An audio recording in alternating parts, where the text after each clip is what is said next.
Welcome to the Creative Communities Midwest Conference in association with the GAFF. My name is Maeve McGrath and I'm Project Manager at Creative Communities Midwest.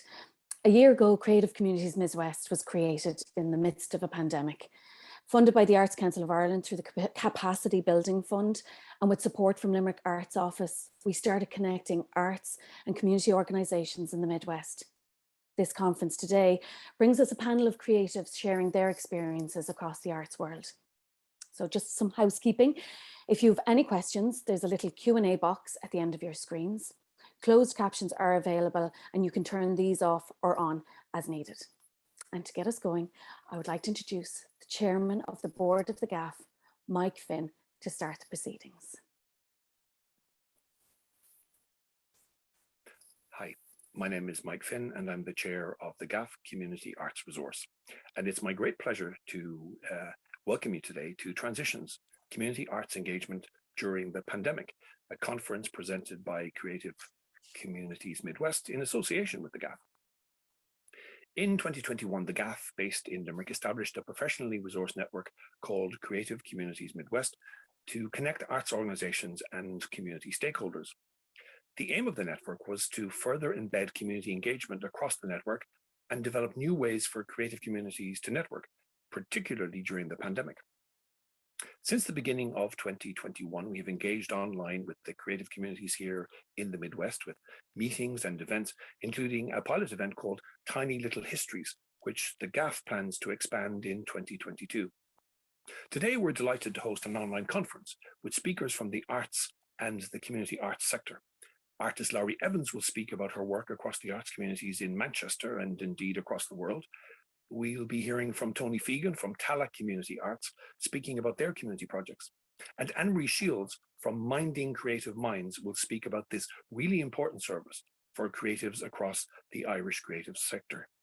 We'll also be launching the GAFF's new programme of events for 2022, which includes working with artists and rapper Wilzee on a special project called MVP, which stands for Music, Voice, Performance. And we'll be growing our Tiny Little Histories project with a call out for artists and communities to come together and capture a layer of oral history that is so often left behind and forgotten and disappears with the passing of generations.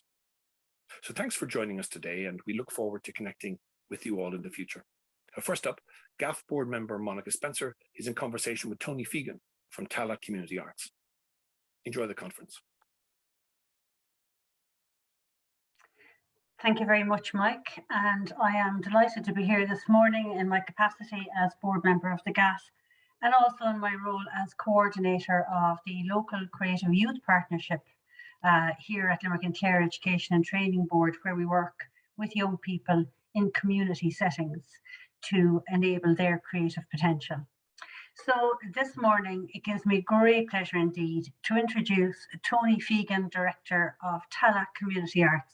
Now, Tallaght Community Arts is probably one of the company's leading arts bodies, if not the leading arts organisation in the country.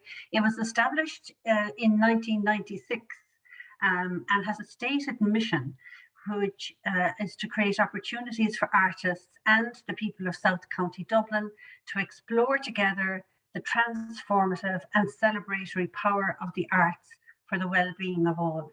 And I think that really encapsulates the kind of ideology behind the work that most of us carry out or are interested in embracing. Of course, Tony has a really distinguished portfolio of work behind him.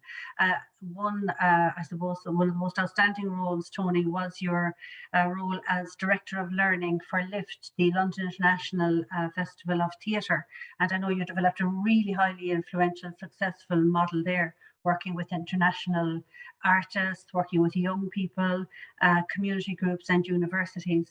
And also I know you're still involved outside of Tallaght with Project Pacama, which sounds really interesting, and that brings together, it's an intercultural arts exchange programme, bringing together young people from London, Southern Africa, India and South America. And of course, across the education sphere, you have extensive experience, and a lot of people maybe listening to us today will be aware of TAP, the Teacher Artist Partnership Programme, which precedes creative schools and other such models for interventions for arts and education interventions. I could go on and on, but that just is to give those of you who've joined us this morning a sense of the work that Tony has been involved with and continues to deliver.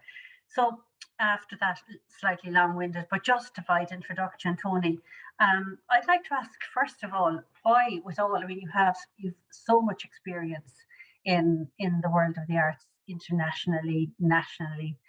Why have you chosen community arts, the participatory arts, whatever label you would like to call it? Why have you chosen that and Tallaght at this point, well, since 2007, for your, I suppose, for your main focus of work for your career? Well, why I chose to be in participatory stroke community arts was that I kind of started my life in it within a kind of youth theatre setting in a small country town in England as an economic Irish migrant there with my family. Then I went on and I trained as a drama teacher and worked in inner London in very socially diverse and culturally diverse settings in Notting Hill Gate around. And I suppose in a way what I witnessed both for myself and for other people I was working with was the kind of incredible transformative power of the arts when actually the arts got it right for people to change and illuminate and make them look around themselves, at themselves, and, you know, get a sense of their own well-being achievements, but also to be able to kind of turn a spotlight on, I suppose, the world around them and look at it in a different way, make some questions.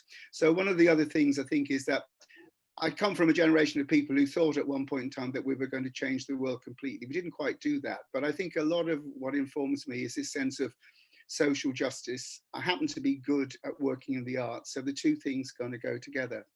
And why I'm in Tallaght? Well, funnily enough, I wanted to come back and live in Ireland. I grew up in Walkinstown, and actually Tallaght was fields when I was a child before we went to England, and I played in those fields. So I couldn't believe that actually I ended up working in Tallaght, and I sometimes walk around where in all the kind of built up areas and go, did I sit here at one point in time in my childhood? And Tallaght is the most amazing place. I mean, a very socially and culturally diverse community, should be a city. 13% of people in Ireland come from elsewhere in the world. 35% of that 13% live in South Dublin County, and a very large number of those people live in Tallaght and Lucan and Clondalkin and the areas that we work in. Yes, and of course, where you're based in Tallaght there, you have a little bit of a creative hub, don't you? Obviously, most of us will be familiar with the Civic Theatre and the Rural Red Arts Centre. So really, there's a little, you know, it's more than one. You're not operating. I used to have that sense of Tallaght Community Arts almost like a little satellite, but you really, when I visited you some years ago, got that sense of there being like a village almost of cultural activity. Well, I think, yes, we've got an office in Rural Red, the South Dublin County Arts Centre. We have a lot of relations with good relationships with the two buildings and other arts organisations which are based around. So in many ways, I think what we're all kind of in agreement, and I see it, we're kind of growing a kind of arts ecology there of young creatives and communities who are seeing that actually staying and working and living and, as it were, playing in Tallaght becomes an important kind of thing for them. They don't have to leave and go somewhere else to do that. I think that image actually, Maeve, is for the next question. I'm sorry, I got carried away and threw in another question to Tony there, so I'll move on to the next question now. So Tony, actually just one comment there I'm really interested in when you talked about coming from that generation as I do, where almost a place of protest is where the arts began, where the arts, when we were young, lived in an alternative place. It's come far more into mainstream now. But I too come from a place of striving for social justice, a rights-based approach sometimes. That's what we call it in the youth world where I work. But I wanted to move on now and ask you questions specifically about the programmes that you run currently. And I know you run a vast range of them, so we might just look at one or two. Just first of all, I'd really like to look at some of the work you do with young people. And I know that you have a really interesting street arts programme. I know that you run a one-act festival for schools. And the project that I'm really intrigued by at the moment, and I know it's current, is the one called Gulliver's Museum, and people are looking at just one image from that. Maybe you could tell us a little bit about that program. Thanks. Yes, well, this was, as you said, we run a number of programs for young people, going from children all the way through to kind of young adults and whatever. This was a project that we did in 2 parts with the Pierce Museum that we've had a long relationship.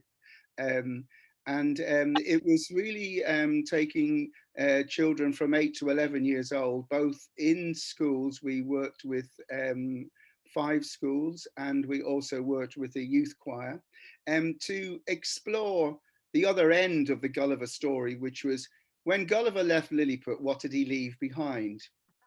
And basically it was to do with scale. And so, so the children, for example, someone said, well, it took 25 years for the Lilliputians to build a museum for Gulliver because it had to be so big to get the things in. Yeah. So this is the city of Mildendo, which is the mythical city of Lilliput, and all these houses were made by our designer, and then the children worked with them and painted, well, drew on them and whatever, and then they were lit, and they were both inside and outside depending on the 2 iterations that we had. One in June, they were inside alongside a whole number of personal objects that the children were invited by the curator of the Pierce Museum to put in the museum, because we were exploring also the museumness of museums. The Palace of Mildendo is the scale model of the Pierce Museum, and this is one shot when it was on the grounds of the museum alongside large maps of Lilliput that the children made, which were about the same size. Well, they were the same size as this fabric on the ground. Really interesting. Sounds like an absolutely brilliant program. There's another image of it there. And one so of the, you had to, yeah, go ahead. Sorry, and just this image, this was a 7-meter waistcoat. This was Gulliver's waistcoat that got left behind and was displayed in the grounds in the walled garden of the museum.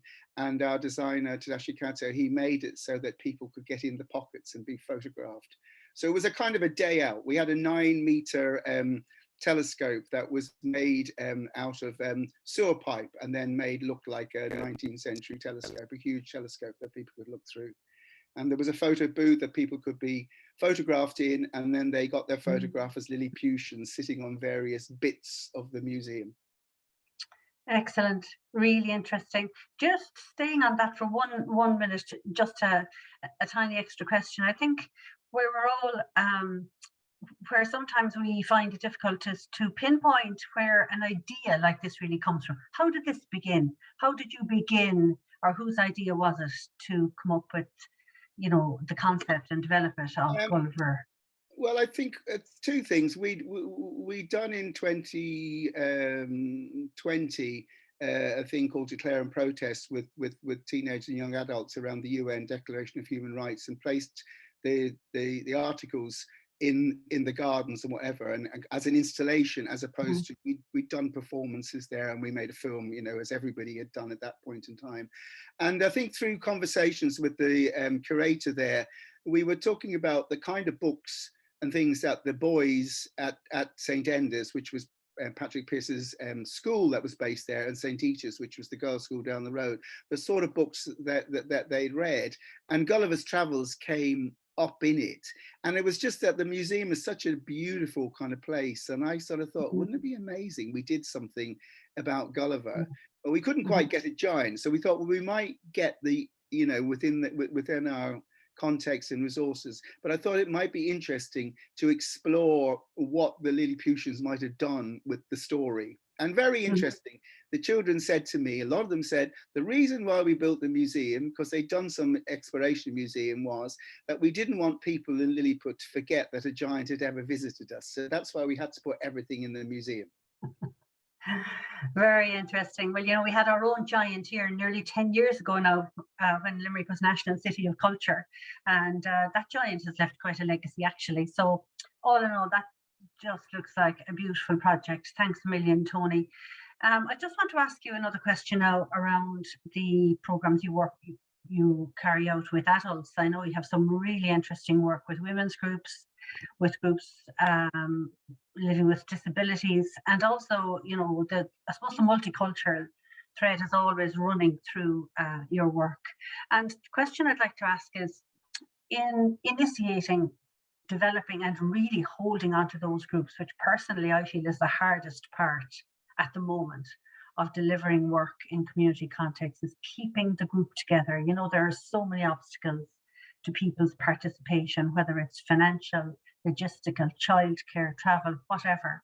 How do you nurture your group? Well, let me just, I'll probably talk in the context of two. One was the work that we have two programs with disabled people. One, the Double Take Studio, which is a visual artist studio that have been running for 10 years. And the other is a theatre ensemble for adults with intellectual disability.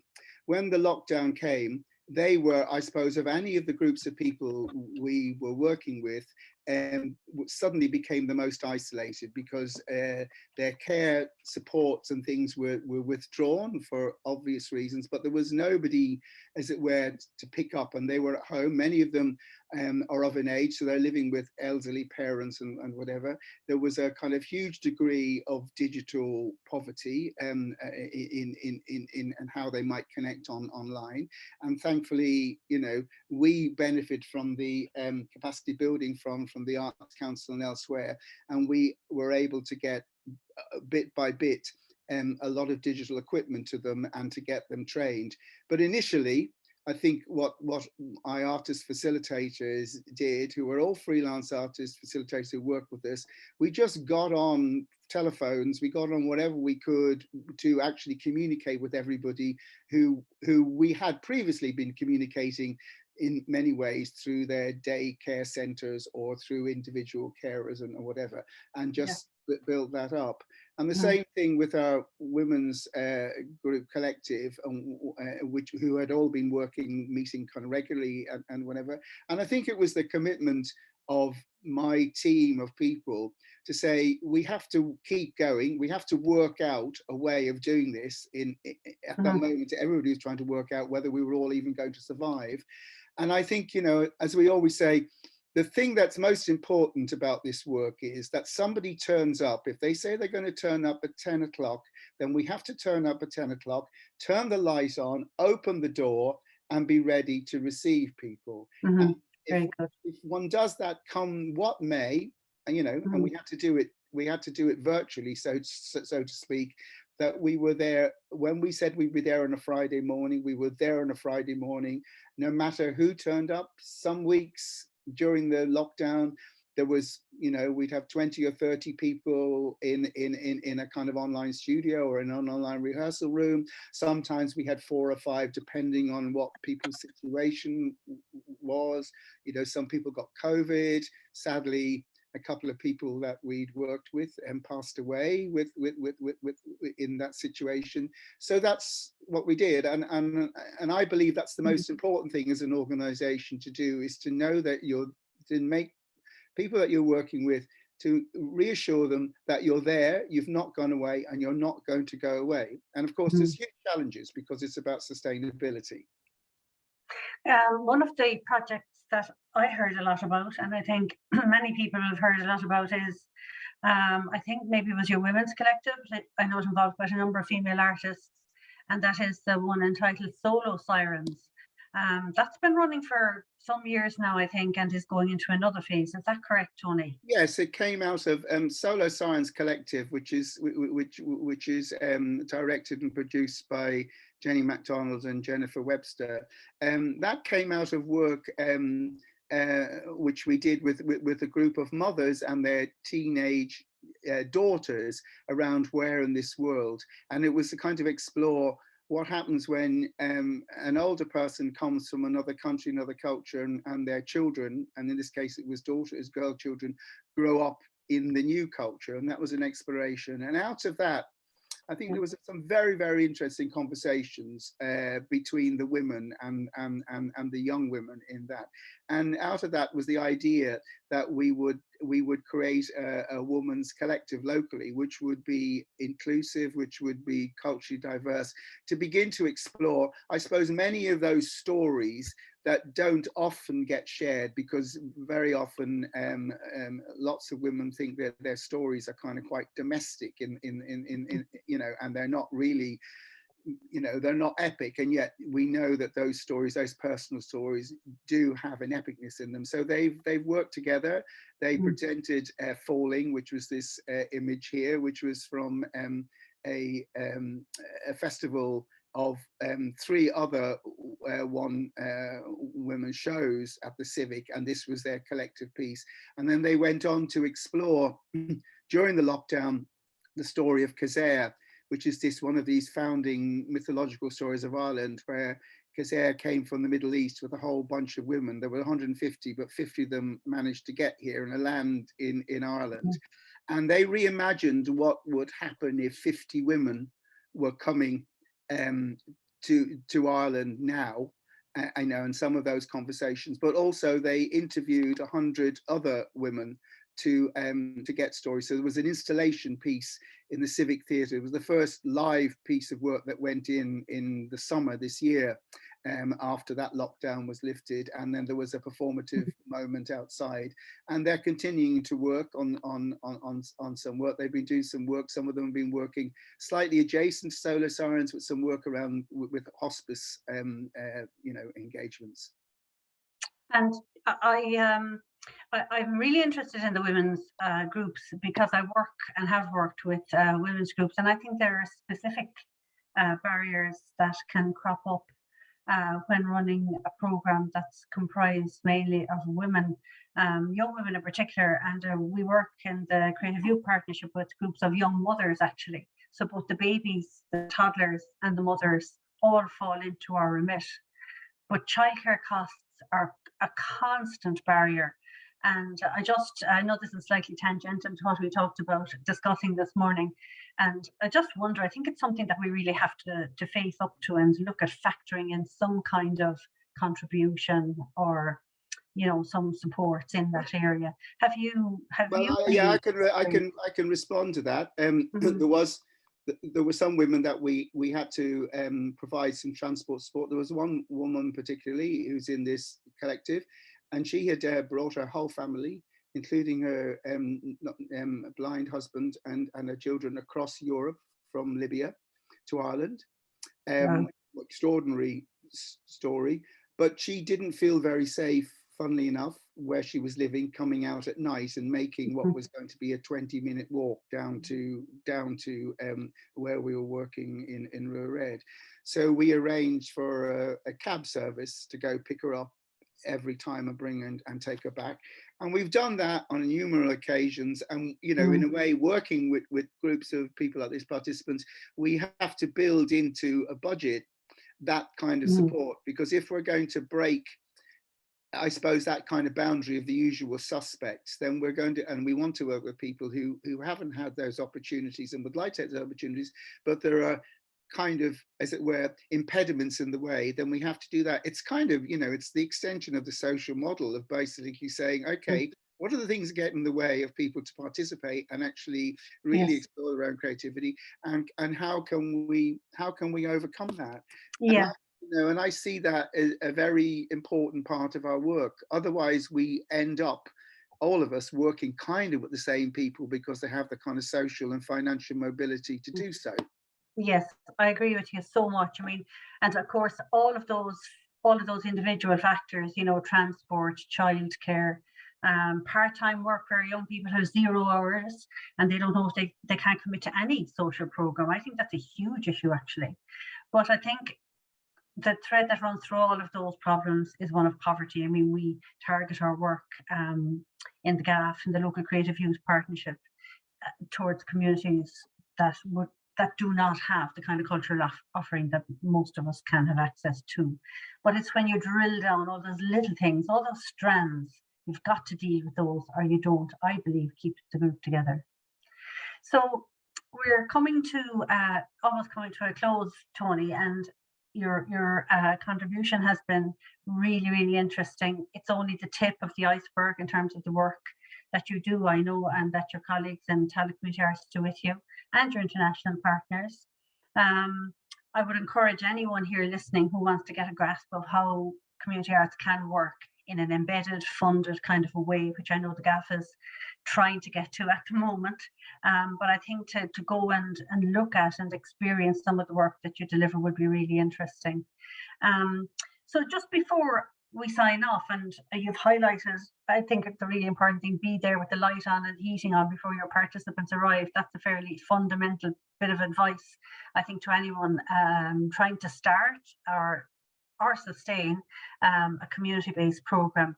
But if you were to give one or two fundamental pieces of advice to the group that has come together here this morning, one or two basic pieces of advice if you're starting. So maybe you're thinking of getting a program going, maybe you have done a program and it hasn't really worked out for whatever number of reasons, because there are so many stumbling blocks. But if you're talking, I mean, our group here this morning is coming from community, from the arts and education, and, you know, probably has dipped their toe in or maybe delivered a program. So what kind of pieces of advice would you give in general? Well, I think one has to be artistically brave. I think that actually, you know, many people, their experience of arts often has been a bit pedestrian in some cases. So it's got to be artistically brave, and people are saying, what, you're going to do that? So that's the one thing. Two, I think then be able to have people working with you who are wonderfully persuasive and very, very reassuring with those people who are about to put their even small toe into the water for the first time, and said, don't worry, we're here, this is what's doing, whatever is, you will be surprised. The biggest moment is to arrive, and thereafter that's the biggest step you've made, so do that. And I suppose the third thing is to kind of from the start, put a set of what I call production values around the project, so that so that everybody who is a participant is going to achieve and feel they've achieved in whatever way is possible. So that actually at the end of a process, if you're going to share something with people, and I think if people commit themselves to something, they love to share with family and friends and beyond that, and make sure that that sharing is the best, even more than the best than it can be. And they're the three things I think are just really, really important. But the most important one is to be artistically brave, because that's what catches people's imagination. Brilliant. Tony, Fegan, thank you so much. It's been a pleasure talking to you this morning. Thank you. It's very nice talking to you. Thank you very much for having me.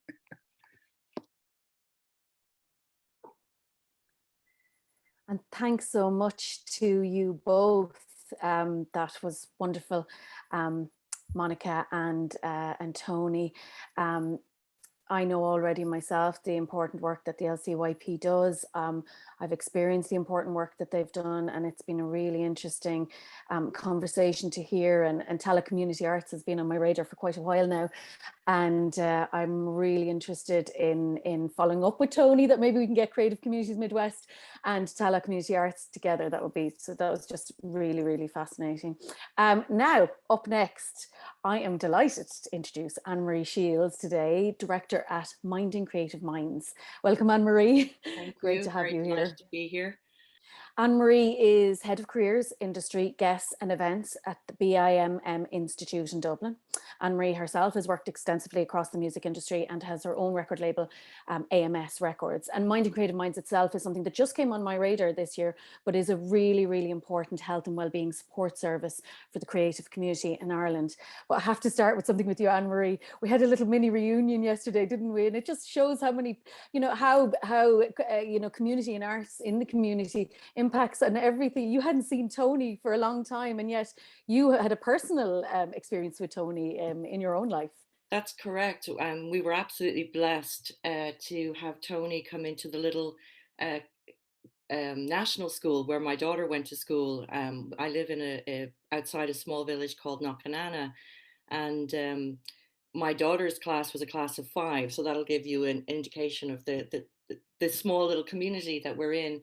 And luckily for us, Tony doesn't live too far from here and commutes into Tallaght. So he very kindly put on a drama program for the children in the national school in Knockanana. My daughter was one of the participants. and she wasn't a very sporty child, which obviously this is a big GAA kind of community. And she found her place very early on because of Tony. And, you know, he came in every week, did this drama program with the children, and they put on Christmas concerts in the community hall that everyone from all around came down to. She was chosen early on at about 8 years old to play Dorothy in The Wizard of Oz, and that just set her off. And now she's actually in drama and theatre school, and she's been accepted into Trinity's drama degree course. So she's, you know, I can thank Tony for that. Brilliant. And because And she the funny believed part she is could that, do it, you know. life does get crazy and, you know, busy, and I was thrilled to see him yet, you know. It's great. I loved that moment. Just when even you two met, it was just, it's wonderful. And it just shows creatives meeting other creatives and having our young people work with creatives. It's 6 degrees of separation. Well, it was a lot just of the time. fabulous. And also it did give a huge boost to the village as well, having these really strong, good quality, you know, theatre productions put on by this little school, you know. And obviously it was with Tony as the lead. And, you know, it just goes to show having people who are really experienced coming and actually into the communities, the smaller communities, shows people that, you know, things can be done a particular way, Absolutely. you know. Brilliant. I just loved that. It was brilliant. Now, you're here to talk about Minding Creative Minds. So just tell us a little bit about how it came about. Well, originally, Minding Creative Minds, it came about because, you know, we as creators and business people, myself and Dave Reed and the other directors, but really it was Dave Reed that started Minding Creative Minds, and then came to me and 2 or 3 other people that he was that were known to him, that knew that we cared as much as he did about the well-being of people in the arts. And I've obviously, as I said, you know, been working as head of careers and events at BIM in Dublin, but I've done a lot of teaching there. I've done a professional development module there as well. And in doing the professional development module, I really got a strong insight into the anxieties that a lot of our very, very technically good musicians had. And the, you know, we did a lot of confidence building, you know, classes and things like that, and performance anxiety and such.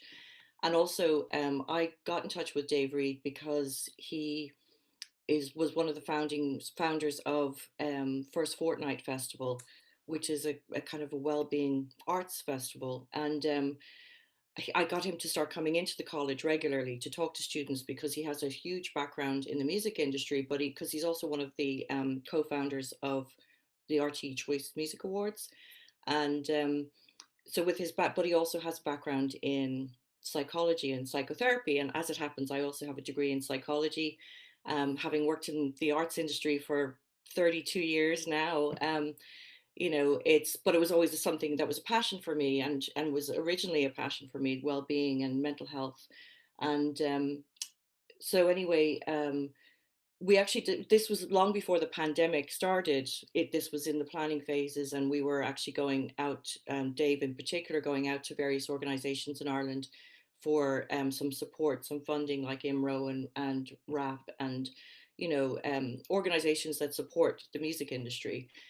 We had very early on decided that this would be an all arts service for all of the arts, but we were going to start where we were working ourselves, which is in the music industry.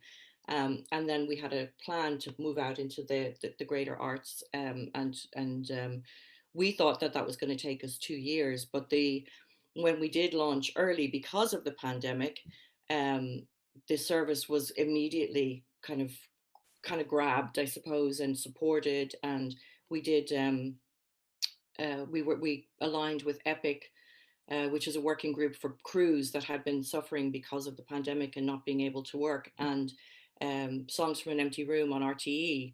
And then you know, there was a lot of public donations as a result of that. U2 matched the funding for that, and suddenly we were off, like, with a huge amount of funds available to us. And also we were able to kind of provide, because we'd spent 2 or 3 years prior to that setting up the service. We were ready, essentially, and we moved our date forward to launch with Songs of from an Empty Room because of the pandemic. If there had been no pandemic, we would have launched by the end of that year anyway, you know. But anyway, then the Department for Arts, Culture, Gaeltacht got involved, Catherine Martin, by the end of that year, and we were able to, within 6 months of launching, we were able to open up to all of the arts sectors in the whole of Ireland and the Irish diaspora. So essentially we have about, you know, we're open to 55,000 potential clients.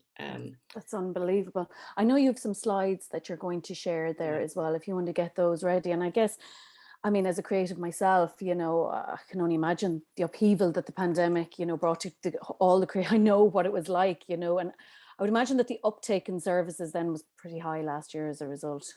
Yes, I mean it's been really great to be even get opportunities like this to make people aware of it, because a lot of people don't yet know that we exist. But obviously the services have grown hugely during the pandemic and have helped a lot of people get through you know the impact that it's had on the arts sector. There's been a lot of peer support as well as a result of us coming together on our monthly meet and greets too. But yes, it's been like like I said, it's just been straight straight almost vertical in terms of growth, you know. Yeah. So there you've got, there's a little bit of information about it there. Do you want to run through some of that for us there, Yeah. Anne-Marie? This essentially is just a slide. I kind of feel like sometimes a visual helps when I'm just explaining what the services are, but essentially we're a 24/7 well-being and support program for the entire creative sector, as I said. So that's music, theatre, film, visual art, street, dance, literature, comedy, anything that you can imagine in that's essentially an art sector. Um, in Ireland, we're open to, and also it's everyone in the arts. It's not just the creators themselves. It's, you know, people who work at the box office at the Olympia, you know. So and it's equal to everyone. So it could be, you know, it could be a very high profile person in the arts, lead actor or lead singer or whatever. Or as I said, it could be the person who, you know, gets up the scaffolding to plug in the lights, you know. Um, so it's an all arts program. We provided access to an experienced team of qualified counselors and psychotherapists, and they can offer short-term intervention and advice on very practical day-to-day issues that cause anxiety and stress. And one of the things that we're trying to get across to people is that, you know, you don't have to have a big problem in order to use the service. It literally could be, I don't know what to do about this, and I need to talk to somebody about it just to kind of tease it out. But when it comes to the counselling, we have face to face. I mean, at the moment, it's all online mostly, but obviously that will change as things become more and more safe for it to be in person as well. But when you actually call the service, you are immediately speaking to a counsellor. So you could call the service as many times as you like. You could call them every day of the week if you like. But if you actually need sort of more in-depth help, then you can get up to at least 6 sessions of one-on-one therapy with a qualified therapist who you will be actually appointed to see the same person all the time. And obviously that's completely confidential. There's also an extensive portal, web portal, and there's lots of information on the website, which is www.mindingcreativeminds.ie. There's access to helpful videos as well, and obviously people talking about their own issues, etc. But again, as I said, there's no limit to the number of times you can actually access the service. Okay. But I think something that's really special about this service is that it's a whole, we look at the whole person and all of the various things. That's not just about, you know, it doesn't have to be an issue about the arts that you're calling about. It could be anything. And also we have, not only do we have psychotherapists who are available to talk to people, we also have solicitors and financial advisors and career guidance coaches, etc. So if it's legal assistance you're looking for, it could be anything to do with family law matters that you're calling about, or it could be you're buying a property and you know you're not quite sure about something and you want to double check it. So you can actually call and then be put, arrange, an appointment can be made with you then to speak to a solicitor, and Minding Creative Minds pays the solicitor and you get the service free. So essentially what we do is pay for all these services, if you see what I mean, as well as hook you up with the experts. So obviously you can get financial assistance, consumer assistance. You might have, you know, bought something that you maybe, I mean, as a musician, you might have bought an amp, the amp's not working, you're not sure what your position is, the shop won't take it back. You can call Minding Creative Minds, they'll put you through to a solicitor, and the solicitor will tell you, or even, you know, that actually the law says that the shop takes it back and they have to deal with the supplier. Do you see what I mean? And so then you come, but you come armed with the information and the laws that cover that. So it could be financial assistance. It could be, you know, obviously a lot of people have debt management and borrowing that problems with that. It could be even just budgeting. It could be retirement planning. It could be anything that you just need some sort of advice on. So you can call, get an appointment with a financial or consumer assistance person, and there you go. You've kind of clarified some of your questions that have been bothering you. Again, career guidance, life coaching. There's also support for non-Irish nationals living in this country. So if you live in Ireland and you're in the arts, you can access the service. You don't have to be Irish to access the service.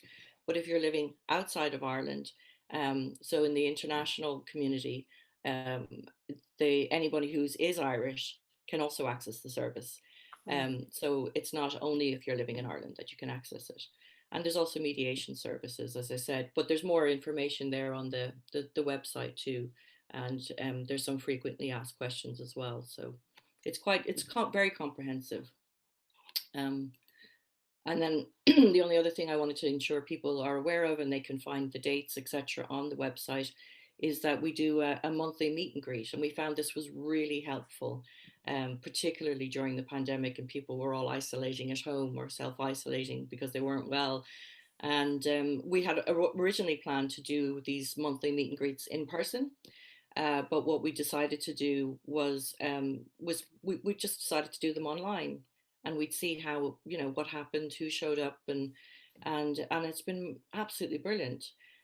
So we've had people from all across the arts showing up, and the monthly meet and greet is not about, you know, anyone having to expose problems that they're having or anything like that. The meet and greet is purely for people in the arts to get together and have a chat.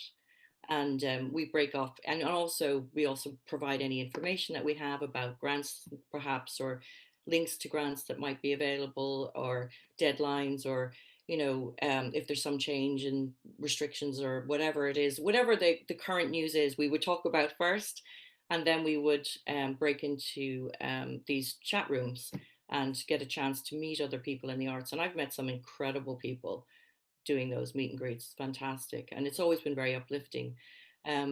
We also obviously, you know, getting involved in workshops, such as, you know, doing a workshop on performance anxiety, or meditation workshops, or, you know, bringing people from the various communities to help, you know, so that's something that we're going to be kind of building on, as well as we see things come up, even in questions in our meet and greets. Then we also look to put on maybe a particularly informative event about that topic. We also have a mentoring program. So, and that's something that we just launched before Christmas, which is essentially various experts in the arts have been invited to become mentors. And then we've had people apply to become a mentee. And then, you know, they have a period of 6 sessions with that person over a period of time to help them with their career goals. So there's a lot of peer-to-peer support as well, and lots of sharing of resources. It's an extraordinary service, really, Anne-Marie. I mean, for anybody who is a creative, and then, you know, a lot of us our work, we never know, you know, we often work 2 or 3 jobs at a time because we don't say no to work, because there might not be another job in a couple of months' time. So we do a lot of juggling, and, burnout is very, very common within our industry, and right across, whether you're a gaffer or a rigger or, musician or an actor, or if you're involved in arts admin or arts management, it is a very intense, often each project that you might be working on is very intense, but then there are periods when you have nothing and you're questioning, are you going to have another job ever again? And this is just, as a financial service in particular, I find that's a really huge help for people. I mean, many of us know, I certainly know as an actor myself, getting insurance for a car when we started out was almost impossible. And just the possibility that I could pick up the phone and maybe talk to somebody, which I haven't done yet. And there are many reasons I should have picked up the phone, Anne-Marie, to Minding Creative Minds. And I don't know, I haven't, and I probably will now that I'm more informed. And, I don't want to be that person ringing up going, oh, I don't want to waste your time, and it just seems that I wouldn't be wasting. And the thing is as well, is like we have now got this funding and we need to, we need to spend it essentially because that's the obviously the growth of the service is dependent on people using it. So, that's where I would really encourage people to use the service, no matter what the issue is. As I said, it's like my mother used to say, it's very Irish saying, of course, a stitch in time saves nine. And, so even if it is that little thing that, you're just not sure about, the service is there, use it. Great. It's really fantastic. And, you are presumably planning this as a long-term thing, I would think, Anne-Marie. Oh, absolutely. Funding obviously is always our big issue at keeping things going. But I would assume that you would be looking to say, right, this is what we have. These are our statistics. 350 people contacted us last week. This has got to continue. Of course, we keep all of that, and everything is done in a the corporate governance, and we're it's all very, very strict and specific about how money is spent, etc. That's part of the our role as the board of directors is to be responsible for all of it. But as even though, as I say, even if it's a small issue that somebody might be wanting to call about, also the big issues, there are people there 24/7 at the end of a phone. So, nobody should be sitting up at night worried about something and not feel that they can make a phone call, and they can, it's all very confidential. As I said, they can get as much help as they need or as little help as they need. Also, what sometimes happens is someone feels like it's a mental health issue potentially that they're having, but as they're speaking with a psychotherapist, they start to discover that some of the issues that they're having are actually either have a legal issue involved, a career issue involved, or a financial issue. So then they can also then be put in touch with and have a meeting with someone who can help them with that piece. So that's also why the service is actually really excellent. So it's and also the psychotherapist you might be talking to will recognize that you need this, so they might suggest I can arrange a meeting with you with an Irish solicitor, or I can arrange a meeting with you with an accountant. Would you like to do that? And of course nothing's done without the desire from the individual to actually participate in any of that. Brilliant. We're really trying to get the word out. As I say, I know not everybody knows about it, and I know that you were running little teaser trailers. I saw a couple of those on Twitter, and so like that, I would be saying to anybody who's attending today to get the word out about Minding Creative Minds to your networks and out into the community. And I live in rural Ireland, and there's a lot of creatives who live in rural Ireland as well as in the city, and it can be quite lonely and remote out here, and sometimes it can be quite lonely in the city as well. But if you have a network, and that there are creatives a part of that, to just let them know about this, I think it would be just brilliant. Yeah, that would be so grateful. It would, and that's what this is about, because this is just an extraordinary service. And I'm just delighted that we had you here today to talk about it, Anne-Marie. I just hope everybody who gets in touch with you, will benefit from it. It's just fantastic. Thank you so much. All the details are there, and I know we've been putting them into the Q&A box as well. And anybody who needs any further information, this is being recorded, so we'll be able to you could be able to play it back and find out where the little bits. Yeah, but also it's just on the website. All the details are on the Minding Creative Minds website. Details, links to other information is there, and also that I put the info at mindingcreativeminds.com ethos.ie. If you have a question that, you know, just you're bursting to ask, send it to that email address. Brilliant. Thank you so much, Anne-Marie. We really appreciate you being here today. Thanks so much. That's great. And so for anybody, as I said, we are recording this. So for anybody who has any questions, you know, you can play it back or even just get in touch with us, and we will be able to hopefully put you on the right path. Now then, I have watched the growth of the GAFF in Limerick over the past decade, a resource that so many artists and creatives have used in their development and delivery of their work. And I'm delighted to introduce board member Pádraig Hastings to tell us all about the new and exciting times ahead for the GAFF. Welcome, Pádraig. Thank you, Maeve, and good morning. As a board member of the GAFF, I'm delighted to be here today at this timely conference presented by the Creative Communities Midwest project. In 2021, the GAFF established Creative Communities Midwest to connect arts organization, community stakeholders. Social re-engagement through the arts has probably never been so relevant as society begins to find new and safe ways to come together again, to meet, create, and socialize. Transition serves as a perfect launchpad for the GAFF for its 2022 program, which promises to be an exciting one. Increased funding from the Arts Council and from Limerick's Arts Office, enabling an expansion of our community engagement. Phase 2 of Tiny Little Histories will ask artists to submit ideas for a project that will bring unheard stories from Midwest communities to the public through a sound installation at Limerick City Gallery of Art.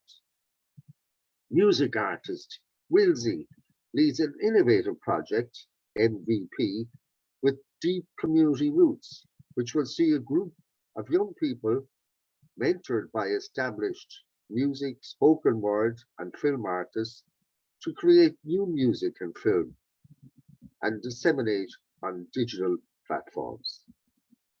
These new arts projects will take place against the background of the GAFF moving from its home on Cecil Street to a new company base on Edward Street in the former Tate clothing factory.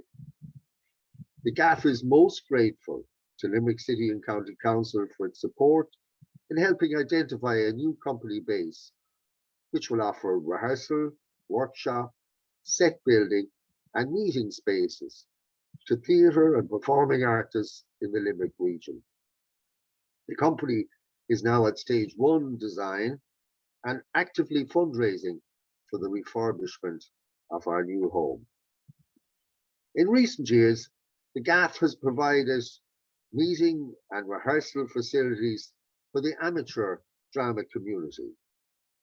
Groups including College Players, Sicilian Musical Society, and Torch Players have availed of the GAFF facilities, along with other groups and individuals. So, overall, 2022 promises to be the most exciting year yet for the GAFF, a dedicated community-focused arts organisation which works to bring artists and communities together through the creative process.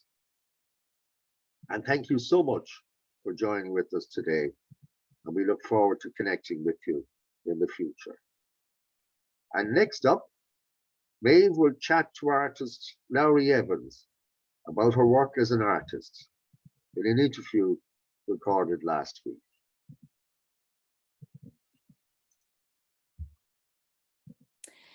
Now then, I am delighted to introduce artist Lowri Evans, who has worked with us previously in Limerick, and it is wonderful to have Lowri back to talk to us about community arts. Welcome back, Lowri. Thank you very much, Maeve. Lowri is an international artist based in Manchester and Sao Paulo, Brazil.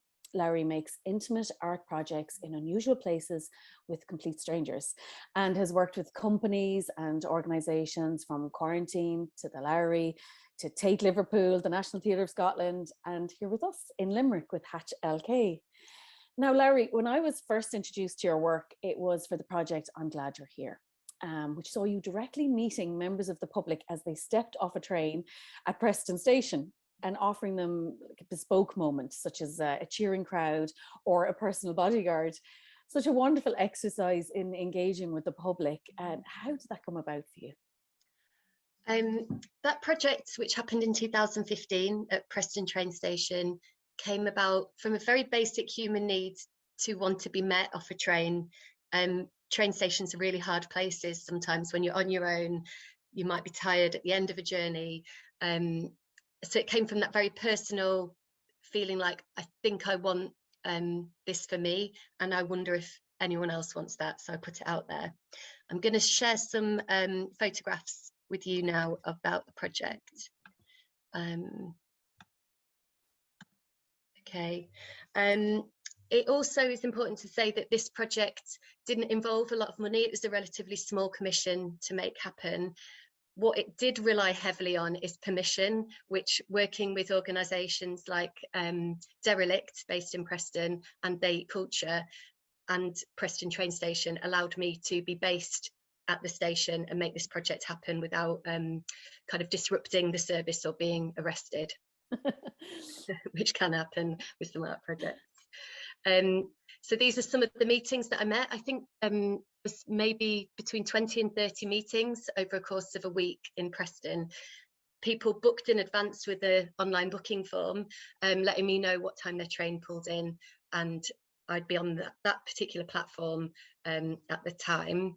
I think probably you can see through the photographs, there's a real element, a real play between very official and very DIY aesthetic, which kind of is part of the play of these spaces, that we always act in a certain way, but art allows us to disrupt that and think, how do we want to be in these spaces? It's really important to say as well, it was free for anyone to book on the service, which I think again distances it from a lot of like the VIP culture or that kind of capitalist model of, it's sort of boring that luxury is just for those who can afford it. I think it's much more provocative to say anyone can have that kind of luxury or different thing in their life, and it cost or finance not be a barrier to that. I think as well, it's kind of something that built up over a week as well. I spent a week in advance just getting to know people at the station, so they were familiar with me. But also through working a Monday to Friday week, it allowed and generated quite a lot of interest, not just for the people that were booking in to be met off a train, but for people that were commuting through and catching sights of these pop-up moments. So, for example, by the last day, there was this kind of circus there, and they'd sort of heard about it, so they came down. And for the red carpet experience, for example, there was naturally some like local cameramen started forming a real paparazzi, you know. So it's quite nice that, again, with this very official rota, there was also an element of spontaneity and momentum that builds when you can occupy a space, not just for a flash in the pan of a day, but over the course of a week. It also meant it could continue, not too based on other people. Like, I was just going to be based there for the week. It almost couldn't fail, even if no one booked on. People could walk past and get the idea that there is this like weird meeting service. And I think with art projects and communities and in those public places, it's good that it doesn't rely or put any pressure on the public to take part. If you kind of are carrying on with it, it sort of automatically draws people in because they're there because they want to be there, not because they need to be there. So this, I was in a cabin on Form 4, I think, and on the right you can see this was my kind of performance itinerary based on the trains. I think also the success of this project is that it was just so simple and gettable. So even though it's weird, it's kind of something that everyone understands. And I think that's another really important element, that art projects have the capacity, lots of layers to them, to think about and think what that might mean to you. But there's a really simple handle on a project, so people go, oh, she's meeting people off trains. I get that. I get why we need that. So yeah, that's I'm glad you're here, which I've only ever done once, and I think could happen anywhere actually. It's perfect. And it is that direct engagement with the public, which I think is really, really beautiful about this project. And it was the first project that introduced you to me. And then you came to Ireland to work on the Happiness Exchange, which was just a really lovely project all about happiness. Now, for us at Creative Communities Midwest, we connect with community organisations and we're encouraging them to apply for funding for small events. You produced the Precarious Carnival in Salford, a 3-day festival on the water and on the land, incorporating many community groups from schools to choirs. Tell us a little bit about raising that massive event and bringing all those community groups together. Yeah, Precarious Carnival's probably one of the biggest projects I've done, and it's the third project I've done with 2 Brazilian artists, Renata Baleli Rebosas and Rodolfo Amarin. And we worked together previously on site-specific projects and performances with young people in Manchester and Contact Theatre, some derelict houses in Ardwick, and the Museum of Science and Industry in Manchester. So we've always been drawn to unusual spaces and working with people that might not tell the official story, or working with lots of voices and finding ways to bring them together into art. So from that, we were commissioned by Est 1761, who are a heritage project to celebrate the history and culture of the Bridgewater Canal in Salford. I've got some images to share with you. So here we go.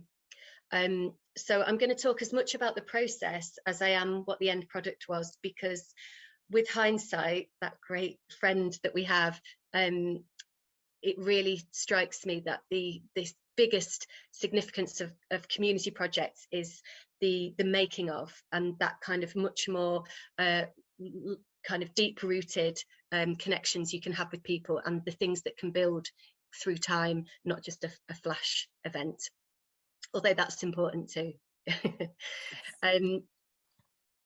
So can you see that? So we started the process in 2018, and it happened over about 18 months with 3 points of residency, with us, the artists, being based on the canal. I think this is really important, that we couldn't have just come in at the end and expected people to turn out, work really hard for free on something they didn't know us, they didn't owe the project anything. So having real big lead-in times and times of activity as well as times of reflection were really important in this particular project, which involved about 300 local people in the making of and the performance of, and thousands of local people came out over the weekend to see the finished show. It wasn't easy. It was quite a graft, as you can see. We're cycling up and down about 5 miles of the canal at these points, and kind of treating our days as like shifts on the water to be seen and to connect with people in all sorts of ways. It was also important that we lived right in the heart of the community. We weren't based in Manchester coming in. We were living in Eccles and Worsley and Monton at different points of the project. So even when we were clocking off or going to the supermarket, we'd bump into people that we'd been with earlier that day. And again, I think that builds a rapport, because you're really embracing a whole place, as well as just the project, or trying to get a good result at the end. There was time for tangents as well for us to go on. So we had we met with certain groups that already existed, as well as being out and letting strangers who were passing by interact. Again, probably a bit like I'm glad you're here, kind of doing things that are really weird, but actually people respond to them in a really normal way, just having conversations with a purple bear mask on, or being in a bikini, you know, on the side of the canal, and turning the side of the canal around the dog poo into a Brazilian beach. So this kind of having space for tangents, again, meant we didn't impose our idea of what this project could be. It let it be very much led by who was up for it, who we met. and kind of took away any barriers of people thinking it's not for me. There was quite a lot of surprise elements that meant people found themselves in the project and then wanted to be in it or not. As you can hear, this is some photographs taken from the residencies, where we worked really hard to go and find out what was already happening. And there's a really strong community in Salford, particularly around the Eccles area. So we connected with brass bands, choirs, dancers, actors, knitters, boat builders. They also had, some of them had links with S1761, who commissioned it, which I think is interesting. They're not an arts organisation. Sometimes the arts scare people. So there was a lot of these people took part in an art project, but perhaps might not have done if it had been through a theatre, for example. We had a shop in Eccles Town Centre that was an open space for people to come in and help make in advance with printing or stitching bunting together. The groups that we decided to go out and meet, we went to an organ museum based on the side of the canal, LGBTQ youth groups, church halls, youth theatres. We really were knackered, but felt that was very important to sort of try and leave no stone unturned. We had no idea what we were doing. That's really important to say, because that's the nature of creating work. If we knew what we were doing at the beginning, it's like just redoing a play. We hadn't written this thing, we didn't know what it would be like, and that's a very scary place as an artist, taking responsibility for all these people that are up for the crack, and you don't want it to be bad, you know. It's something that we all want to be proud of. So that's terrifying, but also I think to take some comfort for future projects, going, it's okay to not know, and to go, I've got this, and it'll only be afterwards, talking to you now, that I can go, that's what it was. It's fine not knowing. We created maps. So this is the stretch of the canal we worked on, and some of the interactions we had, a real mixture of being on the canal as well as having these visits. This was during one particular residency. And you can see it's just sort of boggling. It's kind of a strange thing to do, to try and work out where stages might be when it's just a canal, with bridges, how we can play with levels. Are people on boats? Are people on the path? How to work that out. So at this stage, it was a bit like, wow, trying to rob a bank or something. It felt that preposterous that we, even with the running of time. It's also really important to say that we, in the international into a local place is so incredible, not just for bringing new sights and new sounds, new cultures, actually totally new ways of working that really keep us all on our toes, you know, and stop us like getting caught in a rut, or, as makers. It kind of shifts it. And we also kind of took the history, a bit about the project. We took historical stories and either disrupted them or played with them a little bit. And we were also interested in the untold stories. Who were the women on the canal? Who were the working class on the canal? And trying to look at those missing histories as well. At the very end of the first kind of residencies, the research periods, we had a big launch party. There we invited everyone we'd met, and we met them with not champagne but an equivalent, local Eccles cakes, a red carpet, a confetti cannon, and we just said, this carnival wants you. It's not like this country needs you, but this carnival wants you.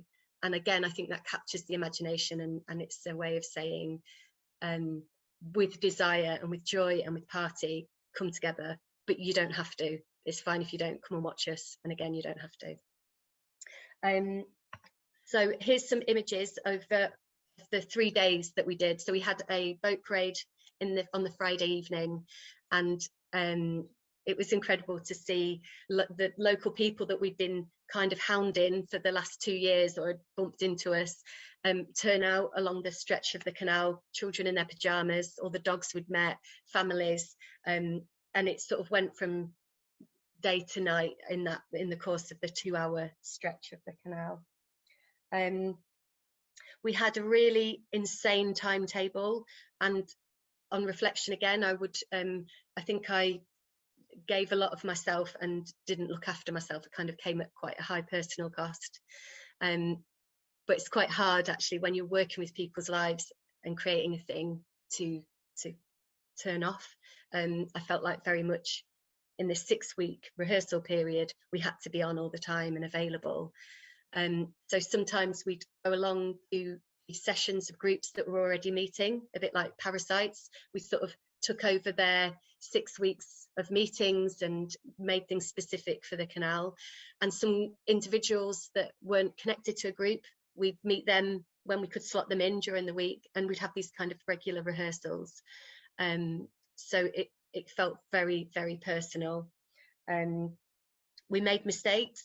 There's a lot of things that I've learned from this process, that perhaps it would have been good knowing a bit more what we were doing at the end product, because again, that took its toll on us. The stress levels were quite high. So I wouldn't be afraid next time to have perhaps a bit more of a framework of, I think the performance is going to be roughly like this. As it was, we didn't.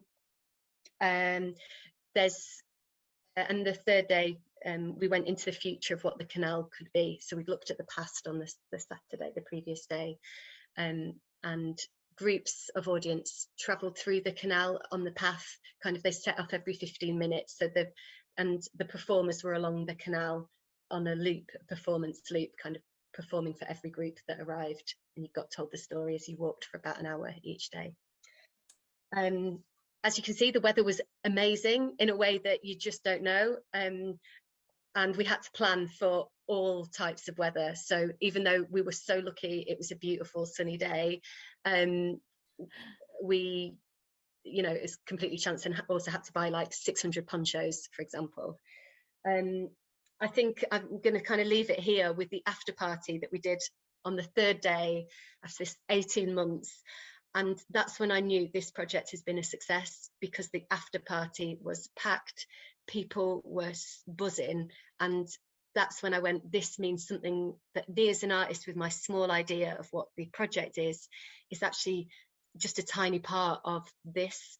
And thinking of a legacy, we've all got this collective memory of something that happened together, these unlikely groups of people coming together. So the choirs have continued now with a new choir master that met on Precarious Carnival. Our Queen Victoria and Prince Albert sometimes wear their costumes when they're doing history talks down the canal. So there's kind of lots of ways Precarious Carnival lives on, and it was huge in a way I couldn't have planned, not just because the money was bigger and the amount of time was bigger, but because you have to treat every single person like they are the most important thing, because they are. But when there's 300 of those, those people, and such a rewarding project, I think, Larry, and that's, I think, what really stood out for me. But it's really interesting what you said about the toll that it took on you as an artist, and we talk about that in the conference, about minding creative minds, and that's become a really important thing during the pandemic that we've seen, about taking care of ourselves, because as artists, I know that we put a lot into projects, and even with those supports, we're still 24/7 things rolling around in our heads. And speaking about the pandemic, and finally and briefly, if you can, I'm sure the pandemic has changed the way that you currently practice your craft over the last few years.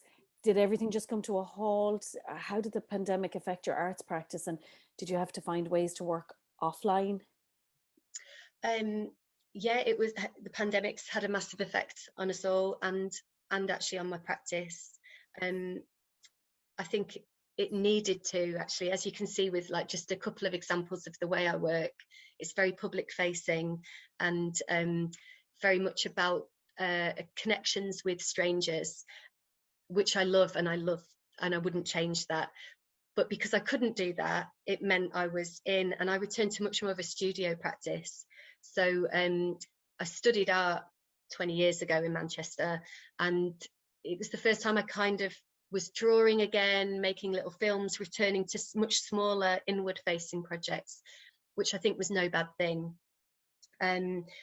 And obviously that was supported by help from the UK government's self-employment grants, which meant financially I could do that. Right. Some projects forced me to be creative, and which they should. You know, we're artists. You know, I've always been a bit more in real life, love the mess. I love getting up close and personal with people, blurring boundaries. So I was quite skeptical of online and, you know, converting my art projects online. And without the pandemic, I'd have been very reluctant to do that. I'm used to making miracles with having no money, no budget, no time, no people. That doesn't faze me in the slightest. Like, I'm quite good at winging it. But actually having to not be in a room with a person, I couldn't see how that would happen. But I was pleasantly surprised. And I've got a few images actually to show you of one project actually, which is a community project but moved online last year. So it was called The Dinner Party, and it was working with a social supermarket which takes food that's going out of date, donated by the supermarkets, bags it up and sells it for a few pounds in a part of Chester called Leitch, on an estate there. So I went in as a research project to do some kind of community art project there. Again, I think it's really important to say that I went in person. I was able to have those actual points of contact, which are invaluable compared to a phone or an email or Zoom conversation. What we did, the idea was to invite every single shopper with a invitation in a golden envelope to a dinner party, and the dinner party would be online. But on the day of the dinner party, collect your shopping. You'd also get a dinner party kit, which included like a tablecloth, a flower in a vase, candles, the works really, to really like turn it out for this Friday night tea time dinner. And so you'd set up your table, cook, everyone would be ready in their separate houses across the estate at 6 p.m. Then you tuned into a Facebook Live event, and we had a pianist, a magician. I was the terrible chef kind of hosting it, and working with a technician, it kind of allowed us to do quite a basic but slick broadcast for an hour while people ate their food across the estate. And at the same time, in the chat on Facebook, people could submit photos of their food and the rest. Brilliant. So this is the kits that we had that were going out. If one of the volunteers. So as well, I was there on the day to kind of really rally the troops in my chef whites. Yeah. Wow. Just a bit behind stage, yeah. Just before we began, and a couple of the shots of the event evening, and yeah, hundreds of people watched and tuned in for that. That's brilliant, Lowri. And again, it is that thing of, it is instant integration into an artistic creative project that not everybody realizes maybe that they're part of that, but they are in a very organic way. And that's your practice. And that's what we love about you, Lowri, you know, that you have these just very sensitive projects. Thank you so much for sharing them with us today. We're absolutely thrilled to have you here, and we really look forward to seeing you in Limerick in 2022 as well. I can't wait to come back. Thank you. Thanks a million. I love that interview with Lowri. Lowri's she's such an inspiring and creative person. And I've worked with her previously on Hatch LK with the Bell Table and the Lime Tree in Limerick. And we are extremely lucky that Lowri is going to come back to Limerick to work with her, to work with us on Tiny Little Histories. And I know there'll be a scramble for everybody who wants to meet with Lowri. And she is the type of creative who's so engaging and immerses herself fully into a project. So we were delighted. We had to record that last week. Lowri's busy as ever, so we just really wanted to get her on board and get her chatting. So thanks a million for that. We've come to the end of our conference now. We just have a little teaser trailer that we're going to show you at the end of this for the future GAFF 2022 upcoming events. I want to thank you all, the audience, for coming and listening. to us today and listening to all the panelists. We're delighted to have you here, and we hope that you'll engage with us further as well down the line. I want to thank the board of the GAFF and Mike and Pádraig, who are here today. I want to thank our panelists, obviously very important, Tony, Lowri and Anne-Marie, Monica Spencer, who came in thankfully to interview, that great interview with Tony, Monica at the LCYP, of course. And I also want to thank the team at IMS who supported us today. It's very, very hard to juggle a conference and being part of it, and IMS were brilliant with their support today. This is going to be recorded, as you know, so that recording, once we have it, will go up online on our website. We'll share it on our social media. If you go to the gafflimerick.com, you will connect with Creative Communities, Tiny Little History projects, and all our socials. And please do follow us, because we would love to engage with you. We do send out a monthly newsletter. This is kind of the end of our first year as Creative Communities Midwest, and we wanted to mark it with this conference. And so we hope you enjoyed it. Thank you very much. Gurmí le